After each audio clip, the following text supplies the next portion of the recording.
ಶ್ರೀಗುರುಭ್ಯೋ ನಮಃ ಪರಮಗುರುಭ್ಯೋ ನಮಃ ಶ್ರೀಮದಾನಂದತೀರ್ಥಭಗವತ್ಪಾದಾಚಾರ್ಯಗುರುಭ್ಯೋ ನಮಃ ಹರಿ ಓಂ. ನಾರಾಯಣಂ ಸುರಗುರುಂ ಜಗದೇಕನಾಥಂ ಭಕ್ತಪ್ರಿಯಂ ಸಕಲಲೋಕನಮಸ್ಕೃತಂ ಚ ತ್ರೈಗುಣ್ಯವರ್ಜಿತಮಜಂ ವಿಭುಮದ್ಯಮೀಶಂ ವಂದೇ ಭವಘ್ನಂ ಅಮರಾಸುರಸಿದ್ಧವಂದ್ಯಂ.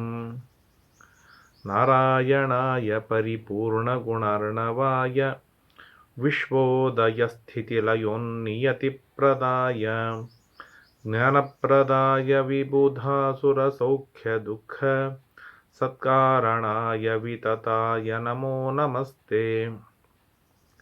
ಸರ್ವಮಂಗಲಮಂಗಲ್ಯೆ ಶಿವೆ ಸರ್ವಾರ್ಥಸಾಧಿಕೆ ಶರಣ್ಯೆ ತ್ರ್ಯಂಬಕೆ ಗೌರಿ ನಾರಾಯಣಿ ನಮೋಸ್ತುತೆ.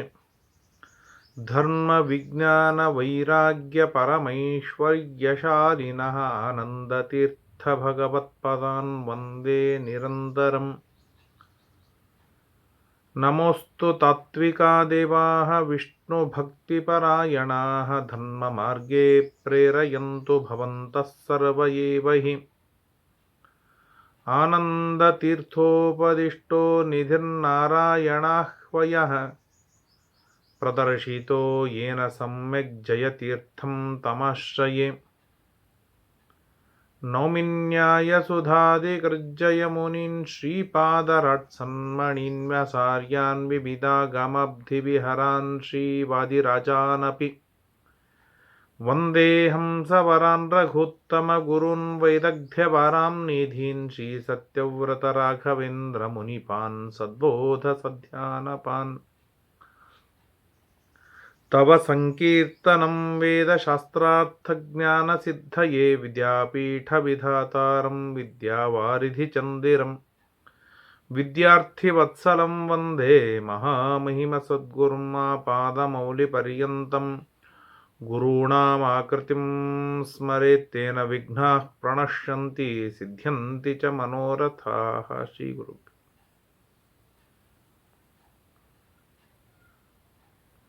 ಶ್ರೀ ಗುರುಭ್ಯೋ ನಮೋ ನಮಃ ಹರಿ ಓಂ. ನಾರಾಯಣಂ ನಮಸ್ಕೃತ್ಯ ನರಂ ಚೈವ ನರೋತ್ತಮಂ ದೇವೀಂ ಸರಸ್ವತೀಂ ವ್ಯಾಸಂ ತತೋ ಜಯಂ ಉದೀರಯೇತ್.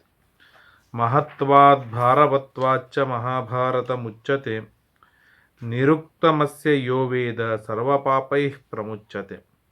ಕೃಷ್ಣದ್ವೈಪಾಯನಂ ವ್ಯಾಸಂ ವಿದ್ಧಿ ನಾರಾಯಣಂ ಪ್ರಭುಂ ಕೋಹ್ಯನ್ಯಃ ಪುಂಡರೀಕಾಕ್ಷಾನ್ ಮಹಾಭಾರತಕೃತ್ ಭವೇತ್. ವೇದೇ ರಾಮಾಯಣೇ ಚೈವ ಪುರಾಣೇ ಭಾರತೆ ತಥಾ ಆದಾವಂತೆ ಚ ಮಧ್ಯೆ ಚ ವಿಷ್ಣುಃ ಸರ್ವತ್ರ ಗೀಯತೆ. ನಮೋ ಭಗವತೆ ತಸ್ಮೈ ವ್ಯಾಸಾಯ ಅಮಿತ ತೇಜಸೆ ಯಸ್ಯ ಪ್ರಸಾದಾದ್ ವಕ್ಷ್ಯಾಮಿ ನಾರಾಯಣ ಕಥಾಮಿಮಾಂ. ಸ್ವಸ್ತ್ಯಸ್ತು ಅಶೇಷ ಸನ್ಮಂಗಲಾನಿ. ಶ್ರೀಮನ್ಮಹಾಭಾರತದ ಉದ್ಯೋಗ ಪರ್ವದಲ್ಲಿ ಶ್ರೀಕೃಷ್ಣ ಪರಮಾತ್ಮ ಸ್ವಯಂ ತಾನು ಸಂಧಾನಕ್ಕೆ ಹೋಗುವುದಾಗಿ ನಿಶ್ಚಯವನ್ನು ಮಾಡಿಕೊಂಡು ಧರ್ಮರಾಜನ ವಿಚಾರವನ್ನು ಕೇಳಿದ. ಭೀಮಸೇನ ದೇವರ ಅಭಿಪ್ರಾಯವನ್ನು ತಿಳಿದು ಭೀಮಸೇನ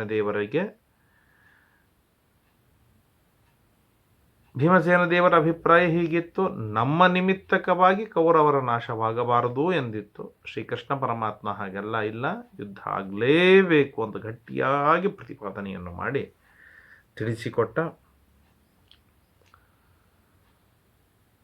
ಇದೇ ರೀತಿಯಾಗಿ ಅರ್ಜುನ ಶಾಂತಪೂರ್ವವಾಗಿಯೇ ಮಾತನಾಡಿದ. ಕೃಷ್ಣ, ಯುದ್ಧ ಬೇಡ, ಅವ್ರ ಜೊತೆಗೆ ಸಮಾಧಾನದಿಂದ ಮಾತನಾಡು, ಕೇಳಲಿಲ್ಲ ಅಂತಂದ್ರೆ ವಿಚಾರ ಮಾಡೋಣ ಅಂತ, ದೈವದಲ್ಲಿ ಏನಿದೆ ಹಾಗಾಗತ್ತೆ ಅಂತ ಅರ್ಜುನ ಮಾತನಾಡಿದ. ಕೃಷ್ಣ ಅವನ ವಿಚಾರ ಧಾಟಿಯಲ್ಲೇನೆ ಉತ್ತರವನ್ನು ಕೊಡ್ತಾನೆ. ಕೃಷ್ಣ, ಅಹಂ ಹಿ ತತ್ಕರಿಷ್ಯಾಮಿ ಪರಂ ಪುರುಷಕಾರತಃ ದೈವಂ ತು ನ ಮಯಾ ಶಕ್ಯಂ ಕರ್ಮ ಕರ್ತುಂ ಕಥಂಚನ. ನನ್ನಿಂದ ಏನು ಸಾಧ್ಯವಿದೆ ಆ ಕಾರ್ಯವನ್ನು ನಾನು ಮಾಡ್ತೇನೆ. ಅರ್ಜುನ, ದೈವವನ್ನು ಮೀರುವ ಸಾಮರ್ಥ್ಯ ನನಗೂ ಇಲ್ಲ ಅಂತ ಕೃಷ್ಣ ಹೇಳಿ ಅವನಿಗೆ ತಕ್ಕದಾದ, ಅಂದರೆ ದೈವ ಏನಿದೆ ಹಣೆ ಬರದಲ್ಲಿ ಏನು ಬರೆದಿದೆ ಹಾಗೆ ಆಗಲಿ ಅಂತ ಅರ್ಜುನ ಅಂದಾಗ ಅರ್ಜುನನಿಗೆ ಅದೇ ರೀತಿಯಾಗೇನೆ ಉತ್ತರವನ್ನು ಕೊಡ್ತಾನೆ ಶ್ರೀಕೃಷ್ಣ ಪರಮಾತ್ಮ.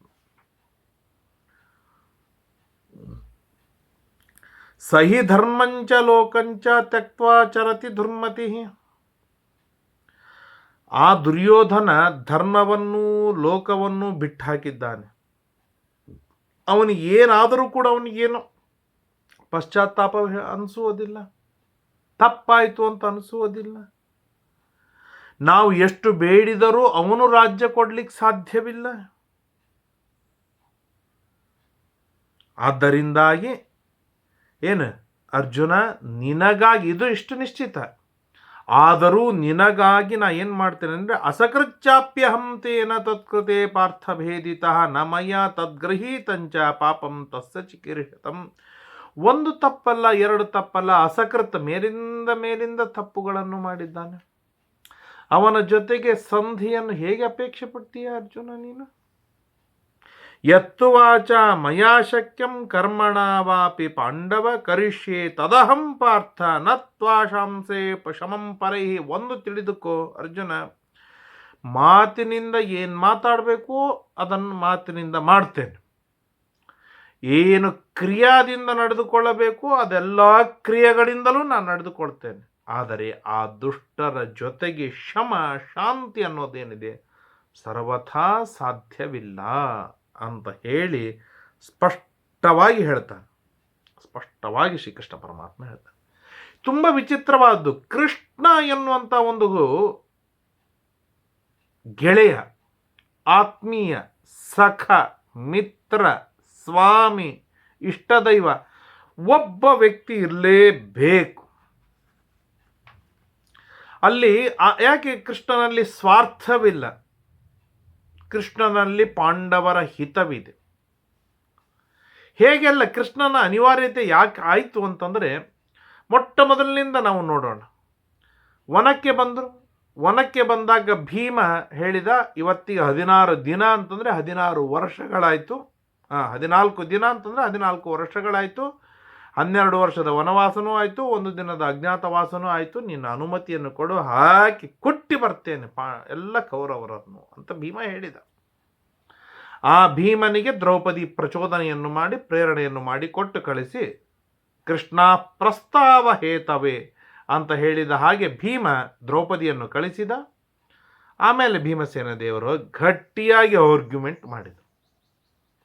ಆಗ ಧರ್ಮರಾಜ ಏನು ಹೇಳಿದ, ಇಲ್ಲ ಯುದ್ಧವಾಡುವ ಸಮಯವೀಗಿಲ್ಲ, ಹಿರಿಯರ ಮಾತುಗಳನ್ನು ಕೇಳಬೇಕು, 12 ವರ್ಷದ ವನವಾಸ 1 ವರ್ಷದ ಅಜ್ಞಾತವಾಸವಾಗಲಿ, ಆಮೇಲೆ ಖಂಡಿತ ಯುದ್ಧವಾಡ್ತೇನೆ ಅಂತ ಹೇಳಿ ಭೀಮನನ್ನು ತಡೆದು ನಿಲ್ಲಿಸಿದ. ಎಲ್ಲ ಮುಗಿತು. ಮುಗಿದಾದ ಮೇಲೆ ಧರ್ಮರಾಜ ಯುದ್ಧವಾಡುವುದಕ್ಕಾಗಿ ಸಿದ್ಧನಾದ. ಆದರೆ ಭೀಮ ಉಲ್ಟಾ ಹೊಡೆದ, ಇಲ್ಲ ನಮ್ಮ ನಿಮಿತ್ತಕವಾಗಿ ಕೌರವರ ನಾಶವಾಗುವುದು ಬೇಡ ಅಂದ. ಅರ್ಜುನ ಅಂದ ಶಾಂತಿ, ದಯಾಳುವಾದ ಅರ್ಜುನ ತುಂಬ ಶಾಂತಿಯನ್ನು ಅಪೇಕ್ಷೆ ಪಟ್ಟ. ಅದೇ ರೀತಿಯಾಗಿ ನಕುಲ ಸಹದೇವರು ಸಂಧಿ ಆದರೆ ಬಹಳ ಚಲೋ, ನಮಗೆ ಅರ್ಧ ರಾಜ್ಯ ಬೇಡೋ ಮಾರ, 5 ಊರು ಕೊಟ್ಬಿಡ್ಲಿ ಸಾಕು ಅಂತಂದ. ಅಂದರೆ ಯಾವಾಗ ಭೀಮ ಯುದ್ಧಕ್ಕೆ ತಯಾರಾಗಿದ್ದ ಧರ್ಮರಾಜ ಬೇಡ ಅಂದ. ಧರ್ಮರಾಜ ಯಾವಾಗ ಯುದ್ಧಕ್ಕೆ ತಯಾರಾದ ಭೀಮ ಅರ್ಜುನರು ಹಿಂದೇಟು ಹಾಕಿದರು. ಅಂದರೆ ಈ ಎಲ್ಲ ತರಹದ ಗೊಂದಲಗಳು ನಿರ್ಮಾಣವಾದಾಗ ಯಾರೂ ದ್ರೌಪದಿಯ ಅಭಿಪ್ರಾಯವನ್ನು ಕೇಳಲೇ ಇಲ್ಲ. ಇದರ ಮಧ್ಯದೊಳಗೆ ಕೃಷ್ಣ ಮಾತ್ರ ಗಟ್ಟಿಯಾಗಿ ನಿಂತ, ಭೀಮನ ಮಾತನ್ನು ಕನ್ವಿನ್ಸ್ ಮಾಡಿದ, ಧರ್ಮರಾಜನಿಗೂ ಕನ್ವಿನ್ಸ್ ಮಾಡಿದ, ಅರ್ಜುನ ನಕುಲ ಸಹದೇವರಿಗೂ ಕನ್ವಿನ್ಸ್ ಮಾಡಿದ. ಮುಂದೆ ಇವತ್ತೇ ಬರುತ್ತೆ ದ್ರೌಪದಿಯ ಮಾತನ್ನು ಕೇಳಿದ, ದ್ರೌಪದಿಗೂ ಒಪ್ಪಿಸಿದ, ಭರವಸೆಯನ್ನು ಕೊಟ್ಟ, ಎಲ್ಲರನ್ನು ಒಂದು ಕಡೆಗೆ ಬರುವ ಹಾಗೆ ಮಾಡಿ, ಎಲ್ಲರ ಅಭಿಪ್ರಾಯ ಒಂದಾಗುವಂತೆ ಮಾಡಿ ಕೃಷ್ಣ ಪರಮಾತ್ಮ ತನ್ನ ಇಷ್ಟಾರ್ಥವನ್ನು ಈಡೇರಿಸಿದ. ಅಂದರೆ ಕೃಷ್ಣನ ಇಷ್ಟಾರ್ಥ ಈಡೇರಿತು ಅಂತಂದ್ರೆ ಕೃಷ್ಣ ಸ್ವಾರ್ಥಿಯ? ಸರ್ವಥಾ ಸ್ವಾರ್ಥಿ ಅಲ್ಲ. ಕೃಷ್ಣಂದ ಅಜೆಂಡಾ ಒಂದೇ ಇದೆ, ದುರ್ಯೋಧನಾದಿಗಳನ್ನು ಸಂಹಾರವನ್ನು ಮಾಡಬೇಕು ಅಂತ ಸರ್ವಥಾ ಇಲ್ಲ. ದುರ್ಯೋಧನಾದಿಗಳು ರಿಪೀಟ್ ಆಗಿ ತಪ್ಪುಗಳನ್ನು ಮಾಡಿದ್ದಾರೆ, ಅಧರ್ಮವನ್ನು ಮಾಡಿದ್ದಾರೆ, ಮೋಸ ಅನ್ಯಾಯಗಳನ್ನು ಮಾಡಿದ್ದಾರೆ. ಅದಕ್ಕಾಗಿ ದುರ್ಯೋಧನ ಇನ್ನು ವಧ್ಯನಾಗಿದ್ದಾನೆ. ದುರ್ಯೋಧನ ಇದು ಯುದ್ಧಾರ್ಹ ವಧಾರ್ಹನಾಗಿದ್ದಾನೆ ಎನ್ನುವುದು ಮಾತ್ರ ಕೃಷ್ಣನ ಅಜೆಂಡಾ. ಕೃಷ್ಣನನ್ನು ಬಿಟ್ಟು ಇನ್ನು ಬೇರೆ ಯಾರಿದ್ದರೂ ಕೂಡ ಅವ್ರು ಹೇಳ್ತಿದ್ರು, ಅಲ್ರಿ ಧರ್ಮರಾಜನಿಗೆ ಬೇಕಾಗಿಲ್ಲ ಯುದ್ಧ, ಭೀಮಾರ್ಜುನರಿಗೆ ಯುದ್ಧ ಬೇಕಾಗಿಲ್ಲ, ಆಮೇಲೆ ನಾವ್ಯಾಕೆ ನಡುವ ಕಾರವಾರ ಮಾಡಿ ಯುದ್ಧಕ್ಕೆ ಪ್ರಿಪೇರ್ ಮಾಡೋಣ? ಅವರಿಗೂ ಯುದ್ಧ ಬೇಡ, ಇವರಿಗೂ ರಾಜ್ಯ ಬೇಕು, ಅವ್ರು ಭಿಕ್ಷೆ ಬೇಡೋದಕ್ಕೂ ತಯಾರಾಗಿದ್ದಾರೆ. ಭೀಮನೇ ಹೇಳಿದ ಏನಂತೆ, ಅಧಶ್ಚ ರಾಮ, ನಾವು ದುರ್ಯೋಧನ ಅಂಡರ್ ಆಗಿ ನಾವು ಇರ್ತೇವೆ ಅಂತ ಹೇಳಿಬಿಟ್ರು, ಒಪ್ಪಿಕೊಂಡು ಬಿಟ್ಟಿದ್ದಾರೆ. ಆದ್ಮೇಲೆ ಯಾಕೆ ಯುದ್ಧ ಬೇಕು ಅಂತ ಹೇಳಿ ಕೃಷ್ಣನನ್ನು ಬಿಟ್ಟು ಇನ್ನು ಬೇರೆ ಯಾರಿದ್ದರೂ ಕೂಡ ಅಲ್ಲಿ ಏನಾಗ್ತಿತ್ತು ಅಂತಂದ್ರೆ ಯುದ್ಧವಾಗದೇ ಇರುವ ಹಾಗೆ ಅಜೆಂಡಾ ಸೆಟ್ ಮಾಡ್ತಿದ್ರು. ಆಗ ಅಧರ್ಮ ಇನ್ನೂ ಹೆಚ್ಚಿನ ಮಟ್ಟದೊಳಗೆ ತಾಂಡವವಾಡ್ತಾ ಇತ್ತು. ಕೃಷ್ಣ ಒಬ್ಬನಿದ್ದದ್ದಕ್ಕಾಗಿ ಎಲ್ಲರ ಮನಸ್ಸನ್ನು ಕನ್ವಿನ್ಸ್ ಮಾಡಿ ಎಲ್ಲರನ್ನೂ ಧರ್ಮದ ಎಡೆಗೆ ತಂದು ಯುದ್ಧವಾಡೋದಕ್ಕಾಗಿ ಪ್ರೋತ್ಸಾಹ ಕೊಟ್ಟು ಇಷ್ಟೆಲ್ಲ ಕೃಷ್ಣ ಹೋರಾಡಿದ್ದು ಯಾಕೆ? ಧರ್ಮದ ರಕ್ಷಣೆಗಾಗಿ ಮಾತ್ರ. ಇದರೊಳಗೆ ಕೃಷ್ಣನ ಸ್ವಾರ್ಥ ಏನಾದರೂ ಉಂಟಾ? ಇಲ್ಲ. ಯಾಕೆ ಅವನಿಗೇನೂ ಬೇಕಿಲ್ಲ.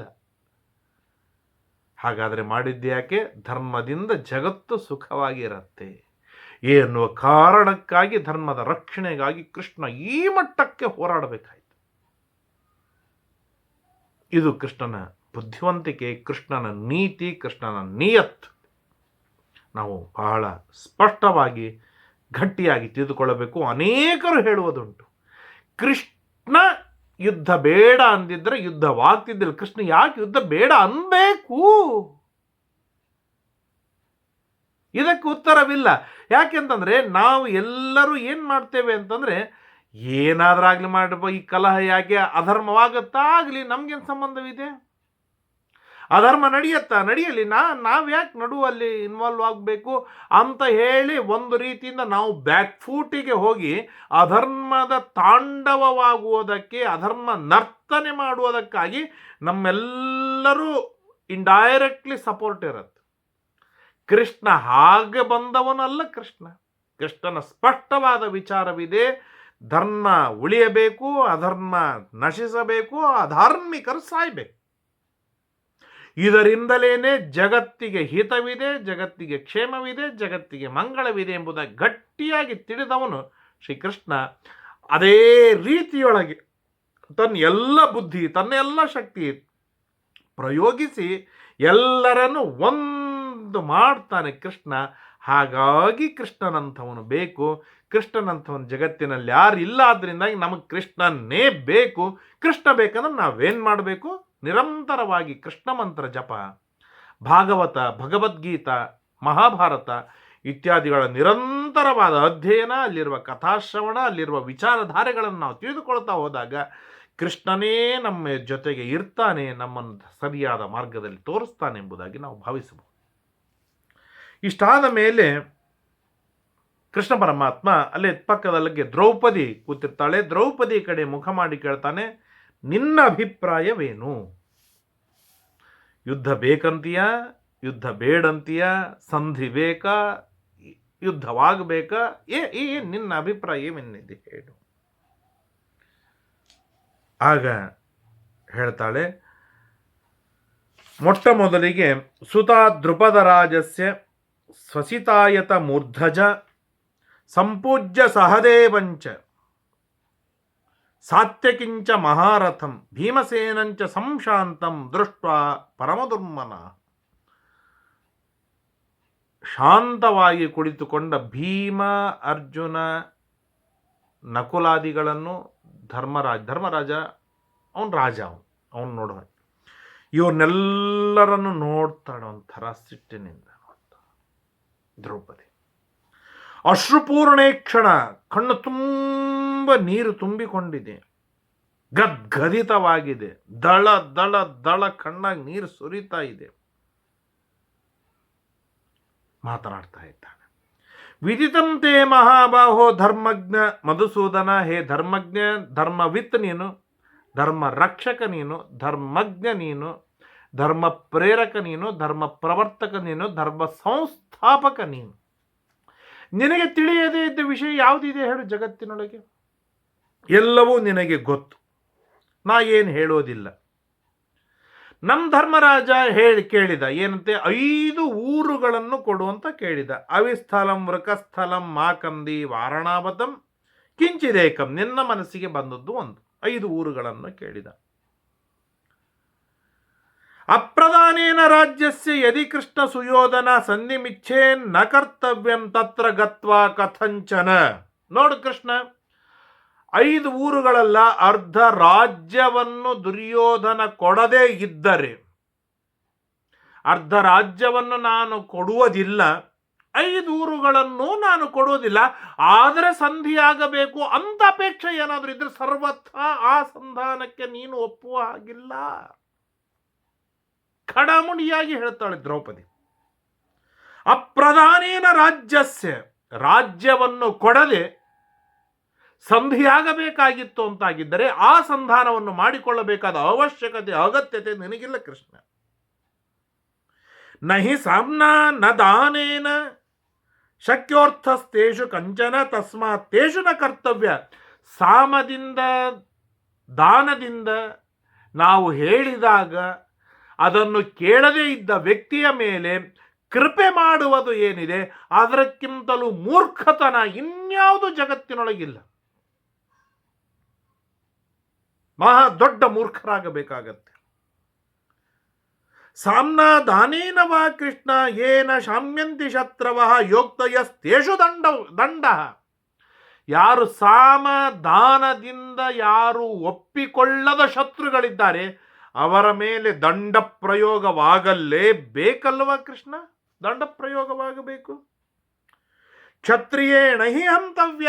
ಆ ದುಷ್ಟ ಕ್ಷತ್ರಿಯರನ್ನು, ಶತ್ರುಗಳಾದ ಕ್ಷತ್ರಿಯರನ್ನು ಸಂಹಾರವನ್ನು ಮಾಡಬೇಕಾದ ಕರ್ತವ್ಯ, ದಂಡವನ್ನು ಮಾಡಬೇಕಾದ ಕರ್ತವ್ಯ ಕ್ಷತ್ರಿಯರ ಕರ್ತವ್ಯ ತಾನೆ.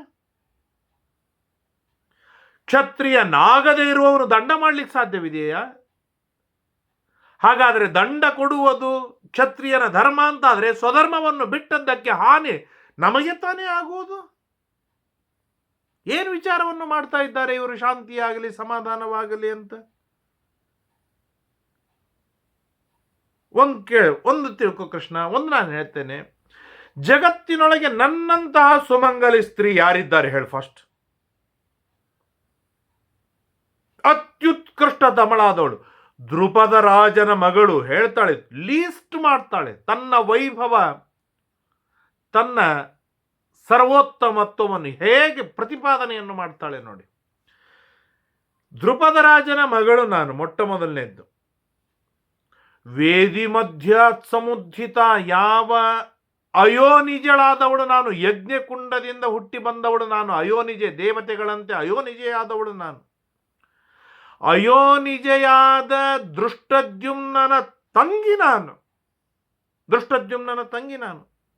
ಮೂರನೇ ಇತ್ತು, ಎಲ್ಲದಕ್ಕೂ ಮಿಗಿಲಾಗಿ ಕೃಷ್ಣ ನಿನಗೆ ಅತ್ಯಂತ ಪ್ರಿಯಳಾದ ಗೆಳತಿ ನಾನು,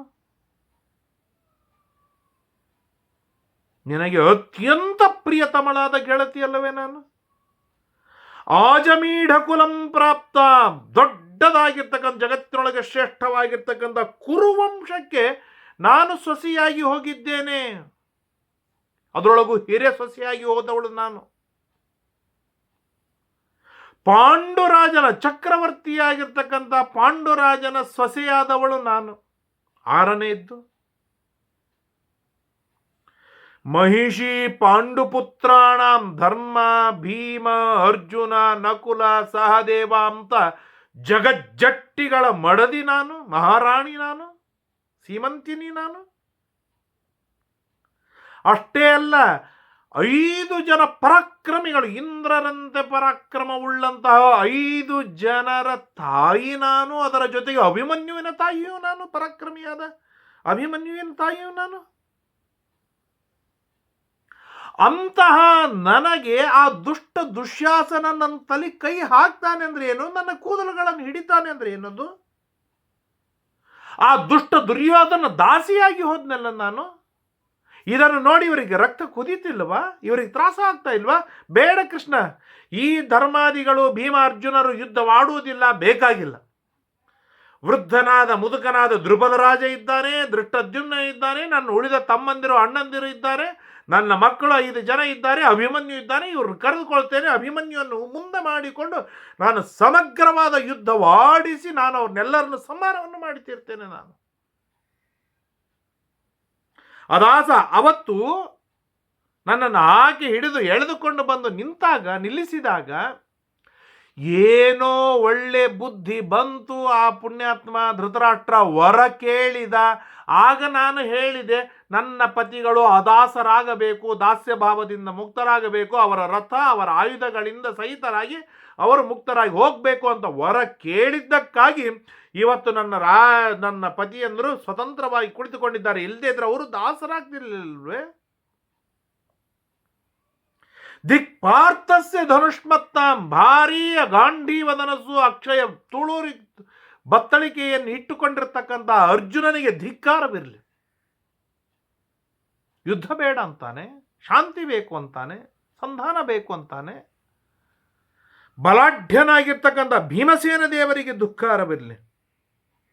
ಯತ್ರ ದುರ್ಯೋಧನ ಕೃಷ್ಣ ಮುಹೂರ್ತಮಪಿ ಜೀವತಿ, ನನಗೆ ಆದ ಅನ್ಯಾಯವನ್ನು ಪರಿಗಣಿಸಿದಾಗ ಒಂದು ಮುಹೂರ್ತ ಕಾಲ ದುರ್ಯೋಧನ ಬದುಕಿರಬಾರದಾಗಿತ್ತು. ಅಂತಹ ದುರ್ಯೋಧನ ಇವತ್ತು 13 ವರ್ಷಗಳವರೆಗೆ ಬದುಕಿದ್ದಾನೆ ಅಂತಂದ್ರೆ ಶೇಮ್ ಅನ್ಸೋದಿಲ್ವ ಇವರಿಗೆ?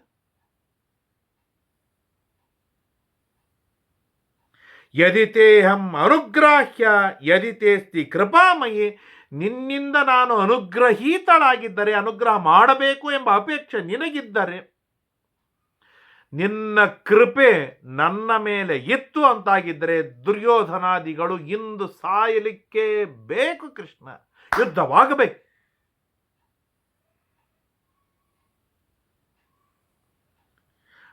ಧೃತರಾಷ್ಟ್ರನ ಮಕ್ಕಳಾದ ದುರ್ಯೋಧನಾದಿಗಳಲ್ಲಿ ನಿನ್ನಲ್ಲಿ ಏನೆಲ್ಲ ಕೋಪವಿದೆ, ಆ ಎಲ್ಲ ಕೋಪವನ್ನು ಅವರ ಮೇಲೆ ಪ್ರಯೋಗವನ್ನು ಮಾಡಲಿಕ್ಕೆ ಬೇಕು. ಕೋಪವನ್ನು ಒತ್ತಿಟ್ಟಾಕಿ ಶಾಂತಿ ಸಂಧಾನ ಸಮಾಧಾನ ನನಗೆ ಬೇಕಿಲ್ಲ ಕೃಷ್ಣ. ಮೊದಲಿಗೆ ಪ್ರಾರಂಭ ಮಾಡಿದಳು ಸೌಕಾಶವಾಗಿ, ಮಾತು ಬರ್ತಾ ತೀಕ್ಷ್ಣವಾದ ಮಾತುಗಳನ್ನು ದ್ರೌಪದಿ ಹೇಳ್ತಾ ಇದ್ದಾಳೆ. ಸರ್ವಲಕ್ಷಣ ಸಂಪನ್ನಂ ಮಹಾಭುಜಗವರ್ಚಸಂ ಕೇಶಪಕ್ಷಂ ವರಾರೋಹ ಗೃಹ್ಯ ವಾಮೇನ ಪಾಣಿನ ಪದ್ಮಾಕ್ಷಿ ಪುಂಡರೀಕಾಕ್ಷಂ ಉಪೇತ್ಯ ಗಜಗಾಮಿನಿ ಅಯಂ ತೇ ಪುಂಡರೀಕಾಕ್ಷ ದುಶ್ಯಾಸನ ಕರೋದ್ಧೃತ. ತನ್ನ ವಿಶಾಲವಾದ ಘನೀಭೂತವಾದ ಆ ಕೂದಲುಗಳನ್ನು ಹೀಗೆ ಹಾಕಿಕೊಂಡು ಎಡಗೈ ಮೇಲೆ ಹಾಕಿಕೊಂಡು ಹೇಳ್ತಾಳೆ, ಈ ಅದ್ಭುತವಾದ ಕೂದಲುಗಳನ್ನು ಆ ದುಶ್ಯಾಸನ ತಾನೇ ಹಿಡಿದುಕೊಂಡು ಬಂದಿದ್ದು. ಇದಕ್ಕೆ ನ್ಯಾಯ ಒದಗಿಸ್ಬೇಕಲ್ಲ ಕೃಷ್ಣ. ಸ್ಮರ್ತವ್ಯ ಸರ್ವಕಾರ್ಯೇಶು, ನೀನು ನಾಳೆ ಅಲ್ಲಿಗೆ ಹೋದಾಗ ನಿನ್ನ ಎಲ್ಲ ಚಟುವಟಿಕೆಗಳಲ್ಲೂ ಕೂಡ ನನ್ನ ಈ ಮಾತುಗಳು ನಿನಗೆ ನೆನಪಾಗಬೇಕು. ಒಂದು ಕ್ಷಣ ಈ ಮಾತು ಮರ್ತಿ ಅಂತಾದರೆ ಅದು ಸಂಧಾನವಾಗಿ ಬಿಡುತ್ತೆ. ಹಾಗಾಗ್ಲಿಕ್ಕಿಲ್ಲ. ಅಲ್ಲಿ ಪ್ರತಿ ಕ್ಷಣದೊಳಗೂ ನಿನಗೆ ಈ ಮಾತುಗಳು ನೆನಪಿಗೆ ಬರಬೇಕು ಕೃಷ್ಣ. ಮಾತಿಗೆ ಬರಬೇಕು, ನೆನಪಿಗೆ ಬರಬೇಕು. ಸ್ಮರ್ತವ್ಯ ಸರ್ವಕಾರ್ಯೇಷು ಪರೇಶಾಂ ಸಂಧಿಮಿಚ್ಛತಾಂ. ಅವರ ಜೊತೆಗೆ ಸಂಧಾನವನ್ನು ಅಪೇಕ್ಷೆ ಪಡುವ ಈ ಭೀಮ ಅರ್ಜುನ ನಕುಲ ಸಹದೇವರು ಕೂಡ ಸ್ವಲ್ಪ ನೆನೆಸಿಕೊಳ್ಳ್ರಿ. ಪಿತಾಮ ಯೋತ್ಸ್ಯತೆ ವೃದ್ಧ ಸಹಪುತ್ರೈರ್ ಮಹಾರಥೈ. ನನ್ನ ತಂದೆ ವೃದ್ಧನಾಗಿದ್ದಾನೆ ನಿಜ, ಆದರೆ ಮಹಾರಥಿಗಳಾಗಿರ್ತಕ್ಕಂಥ ಮಕ್ಕಳಿಂದ ಸಹಿತನಾಗಿ ದೃಷ್ಟದ್ಯುಮ್ನನ ಸಾರಥ್ಯದೊಳಗೆ ಅಭಿಮನ್ಯುವನ್ನು ಎದುರು ಮಾಡಿಕೊಂಡು ನಾವು ಸಮಗ್ರವಾಗಿ ಯುದ್ಧವಾಡ್ತೇವೆ. ಅಭಿಮನ್ಯುಂ ಪುರಸ್ಕೃತ್ಯ ಯೋತ್ಸ್ಯಂತೆ ಕುರುಭಿಸ್ಸಹ. ಎಲ್ಲ ದ್ರುಪದ ರಾಜನ ಮಕ್ಕಳು ಸೈನ್ಯ ಕೌರವರ ಜೊತೆ ಯುದ್ಧವಾಡುವುದಕ್ಕಾಗಿ ಸಿದ್ಧರಿದ್ದಾರೆ ಈ ಕ್ಷಣಕ್ಕೆ. ಅವರಿಗೆ ಗೊತ್ತು, ಹೆತ್ತವರಿಗೆ ಗೊತ್ತು ನನ್ನ ಕಷ್ಟವೇನಿದೆ ಅಂತ ಅನ್ನೋದು. ಕಟ್ಟಿಕೊಂಡವರಿಗೆ ಗೊತ್ತಿಲ್ಲ ಅನಿಸುತ್ತೆ, ನೆನಪಾಗ್ತಿಲ್ಲ ಅನಿಸುತ್ತೆ. ಅದಕ್ಕಾಗಿ ಸಂಧಾನವನ್ನು ಅಪೇಕ್ಷೆ ಪಡ್ತಾ ಇದ್ದಾರೆ ಅವರು. ತ್ರಯೋದಶ ಹಿ ವರ್ಷಾಣಿ ಪ್ರತೀಕ್ಷಂತಾಗತಾನಿ ಮೇ. ಇವತ್ತು ದುರ್ಯೋಧನ ಸತ್ತಾನು, ಇವತ್ತು ದುಶ್ಯಾಸನ ಸತ್ತಾನು, ಇವತ್ತು ದುರ್ಯೋಧನ ಶಕುನಿಯರು ಸತ್ತಾರು ಅಂತ ಹೇಳಿ 13 ವರ್ಷಗಳಿಂದ ಕಾಯ್ತಾ ಇದ್ದೇನೆ ಕೃಷ್ಣ, ಕಾಯ್ತಾ ಇದ್ದೀನಿ. ಯೋಯ ಮಧ್ಯ ಮಹಾಬಾಹುರ್ಧರ್ಮಮೇವ ಅನುಪಶ್ಯತಿ ಇತ್ಯುಕ್ತ ಬಾಷ್ಪರುದ್ಧೇನ ಕಂಠೇನ ಆಯತಲೋಚನ ರುರೋಧ ಕೃಷ್ಣ ಸೋತ್ಕಂಪಂ ಸಸ್ವರಂ ಬಾಷ್ಪಗದ್ಗದಂ. ಬಿಕ್ಕಿ ಬಿಕ್ಕಿ ಆಳ್ತಾಳೆ ತನ್ನ ದುಃಖವನ್ನೆಲ್ಲ ತೋಡಿಕೊಂಡು ಈ ರೀತಿಯಾಗಿ. ಆಗ ತಮುವಾಚ ಮಹಾಬಾಹು ಕೇಶವ ಪರಿಸಂತ್ವಯನ್. ಆಗ ಆ ದ್ರೌಪದಿಯನ್ನು ಕುರಿತು ಕೃಷ್ಣ ಸಮಾಧಾನವನ್ನು ಪಡಿಸ್ತಾ ಮಾತುಗಳನ್ನು ಹೇಳ್ತಾನೆ. ಅಚಿರಾದ್ರಕ್ಷಸೆ ಕೃಷ್ಣೇ ರುದತೀರ್ಭಾರತ ಸ್ತ್ರೀಯ. ದ್ರೌಪದಿ, ಅತ್ಯಂತ ಶೀಘ್ರದೊಳಗೆ ಇವತ್ತೇನು ನೀನು ಕಣ್ಣೀರಿಟ್ಟಿಯಲ್ಲ, ಈ ಕಣ್ಣೀರಿನ ಬೆಲೆ ಏನು ಗೊತ್ತಾ, ಈ ಕಣ್ಣೀರಿನ ಫಲವೇನು ಗೊತ್ತಾ? ಕೆಲವೇ ದಿನಗಳಲ್ಲೇನೆ, ಅತ್ಯಂತ ಶೀಘ್ರದಲ್ಲೇನೆ ಆ ದುರ್ಯೋಧನಾದಿಗಳ ಮಡದಿಯರೆಲ್ಲರೂ ಕಣ್ಣೀರಿಡ್ತಾರೆ. ಭವಿಷ್ಯ ನುಡಿದುಬಿಟ್ಟ ಕೃಷ್ಣ. ಏನು ವಿಚಾರವನ್ನು ಮಾಡಬೇಡ. ಏವಂ ತಾಂ ಭೀರು ರೋತ್ಸ್ಯಂತಿ ನಿಹತ ಜ್ಞಾತಿ ಬಾಂಧವ. ತಮ್ಮ ಬಳಗದವರು, ತಮ್ಮ ಬಾಂಧವರು, ತಮ್ಮ ಮಕ್ಕಳು, ತಮ್ಮ ಪತಿಯಂದರು ಎಲ್ಲರನ್ನು ಕಳೆದುಕೊಂಡವರ ಹೀಗೆ ಹುಚ್ಚೆದ್ದಾಳುತ್ತಾರೆ. ನಿನ್ನ ಕಣ್ಣೀರಿನ ಫಲವಿದೆ ಅದು. ಹತಮಿತ್ರ ಹತಬಲ ಯೇಷಾಂ ಕ್ರುದ್ಧಾಸಿ ಭಾಮಿನಿ. ಯಾರ ಮೇಲೆ ನೀನು ಸಿಟ್ಟಾಗಿದ್ದೀಯಲ್ಲ ಅವರ ಮಿತ್ರರು ಇರುವುದಿಲ್ಲ, ಅವರ ಬಾಂಧವರು ಇರುವುದಿಲ್ಲ, ಅವರ ಮಕ್ಕಳು ಇರುವುದಿಲ್ಲ, ಯಾರೂ ಇರುವುದಿಲ್ಲ. ಅಹಂಚ ತತ್ಕರಿಷ್ಯಾಮಿ. ಈ ಪಾಂಡವರು ಏನು ಮಾಡದೇ ಇದ್ದರೂ ನಾನು ಆ ಕೆಲಸವನ್ನು ಮಾಡ್ತೇನೆ, ನೀನು ವಿಚಾರವನ್ನು ಮಾಡಬೇಡ ಅಂತ ಹೇಳಿ ಕೃಷ್ಣ ಮುಂದೆ ಹೇಳ್ತಾನೆ. ಯಾರು ಸಂಧಿಯನ್ನು ಅಪೇಕ್ಷೆ ಪಡ್ತಾ ಇದ್ದಾರಲ್ಲ, ಇದೇ ಭೀಮ, ಅರ್ಜುನ, ನಕುಲ, ಸಹದೇವರಿಂದಲೇನೇ ಈ ಬೃಹತ್ತಾದ ಕಾರ್ಯವನ್ನು ನಾನು ಮಾಡಿಸ್ತೇನೆ. ಯಾಕೆ ವಿಚಾರವನ್ನು ಮಾಡ್ತೇನೆ? ಯಾರು ಅಂದರೆ ಕೃಷ್ಣನಿಗೆ ಅಘಟಿತ ಘಟನಾ ಸಾಮರ್ಥ್ಯ. ಯಾರೆಲ್ಲರೂ ಸಂಧಿಯನ್ನು ಅಪೇಕ್ಷೆ ಪಡ್ತಿದ್ದಾರೆ ಅವರಿಂದಲೇನೆ ಯುದ್ಧ ಆಡಿಸಿ ರಾಜ್ಯವನ್ನು ಅವರಿಗೆ ಕೊಡಿಸ್ತಾನೆ. ಯಾರಿಗೆ ಸಂಧಾನ ಬೇಡ, ಯುದ್ಧ ಬೇಕಾಗಿದೆಯಲ್ಲ, ಅಲ್ಲಿ ಯುದ್ಧವನ್ನೇ ಆಡಿಸುವುದಿಲ್ಲ. ಏನು ಮಾಡಲಿಕ್ಕೂ ಸಮರ್ಥ ಕೃಷ್ಣ, ಏನು ಮಾಡಲಿಕ್ಕೂ ಸಮರ್ಥ. ಯುಧಿಷ್ಠಿರ ಅಲ್ಲ, ಮತ್ತು ಧರ್ಮರಾಜನನ್ನು ಬಿಡ್ತೀನಂತಿರೋದೇನೋ, ಯುಧಿಷ್ಠಿರ ನಿಯೋಗೇನ. ಯುಧಿಷ್ಠಿರನೇ ಆಜ್ಞೆ ಮಾಡ್ತಾನೆ, ಹಾಗೆ ನಾನು ಮಾಡ್ತೇನೆ. ಅವನ ಆಜ್ಞೆಯಿಂದಲೇ ನಡೆಯೋದಿಲ್ಲ, ಅವನ ಆಜ್ಞೆಯನ್ನೇ ಸ್ವೀಕರಿಸಿಯೇ ನಾನು ಮಾಡ್ತೇನೆ ಎಲ್ಲ ಕೆಲಸವನ್ನು. ಏನು ವಿಚಾರ ಮಾಡಬೇಡ. ಧಾರ್ತರಾಷ್ಟ್ರ ಕಾಲಪಕ್ವ ನಚೇ ಶೃಣ್ವಂತಿ ಮೇ ವಚಃ. ಅವರ ಕಾಲಪಕ್ವವಾಗಿ ಬಿಟ್ಟಿದೆ, ನಾನು ಏನು ಮಾತು ಹೇಳಿದ್ರು ಅವ್ರು ಕೇಳುವುದಿಲ್ಲ. ನಾ ಏನು ಹೇಳಿದ್ರು ಅವ್ರು ಕೇಳುವುದಿಲ್ಲ. ಚಲೇದ್ದಿ ಹಿಮವನ್ ಶೈಲೋ ಮೇದಿನಿ ಶತದಾ ಭವೇತ್. ಹಿಮವಂತ ಪರ್ವತ ಓಡಾಡಲಿ, ಮೇದಿನಿ ಭೂಮಿ 100 ಭಾಗದೊಳಗೆ ಸೀಳಿ ಹೋಗಲಿ, ಅಂತರಿಕ್ಷ ಕೆಳಗೆ ಬೀಳಲಿ, ನಕ್ಷತ್ರಗಳಿಂದ ಸಹಿತವಾದ ಅಕ್ಷತ್ರ ದ್ಯುಲೋಕ ಕೆಳಗೆ ಕುಸಿದು ಬೀಳಬಹುದು. ಆದರೆ ನನ್ನ ಮಾತು ಸುಳ್ಳಾಗ್ಲಿಕ್ಕೆ ಸಾಧ್ಯವಿಲ್ಲ. ಇನ್ನು ಕೆಲವೇ ದಿನಗಳಲ್ಲೇನೆ ದುರ್ಯೋಧನಾದಿಗಳು ಸಾಯ್ತಾರೆ. ಅದರೊಳಗೇನು ವಿಚಾರವನ್ನು ಮಾಡಬೇಡ. ಶುಷ್ಯೇ ತೋಯನಿಧಿ. ಅಗಾಧವಾದ ಸಮುದ್ರ ಒಣಗಿ ಹೋಗಬಹುದು. ಕೃಷ್ಣೇ, ದ್ರೌಪದಿ, ನಾನು ಹೇಳ್ತೇನೆ, ನನ್ನ ಮಾತು ಸುಳ್ಳಾಗ್ಲಿಕ್ಕೆ ಸಾಧ್ಯವಿಲ್ಲ. ಸತ್ಯಂತೆ ಪ್ರತಿಜಾನಾಮಿ ಕೃಷ್ಣೇ ಬಾಷ್ಪೋ ನಿಗೃಹ್ಯತಾಂ. ಕಣ್ಣೀರು ಒರೆಸಿಕೋ, ನಿನ್ನ ಮುಂದೆ ಗಟ್ಟಿಯಾದ ಪ್ರತಿಜ್ಞೆಯನ್ನು ಮಾಡ್ತಾ ಇದ್ದೇನೆ. ಹತ್ತ ಮಿತ್ರಾನ್ ಶಿಯಾಯುಕ್ತಾನ್. ಎಲ್ಲ ಶತ್ರುಗಳನ್ನು ಕಳೆದುಕೊಂಡವರಾಗಿ ಸಮಗ್ರವಾದ ಐಶ್ವರ್ಯವನ್ನು ಪಡೆದುಕೊಂಡವರಾದ ನಿನ್ನ ಪತಿಯಂದಿರನ್ನು ನೀನು ಅತ್ಯಂತ ಶೀಘ್ರದಲ್ಲಿಯೇ ಕಾಣುತ್ತೀಯಾ ಅಂತ ಕೃಷ್ಣ ಇಷ್ಟು ಹೇಳಿದ. ಸಾತ್ಯಕಿಯ ಮುಖವನ್ನು ನೋಡಿದ, ಇನ್ನು ಹೊರಡಲಿಕ್ಕೆ ಸಿದ್ಧನಾಗಿದ್ದಾನೆ. ಕೃಷ್ಣ ಹೇಗೆ ಹೊರಡುತ್ತಾನೆ, ಅದರ ವೈಭವ ಏನಿದೆ ಎಲ್ಲ ನಾಳೆಯ ದಿನ ತಿಳಿಯುವ ಪ್ರಯತ್ನವನ್ನು ಮಾಡೋಣ.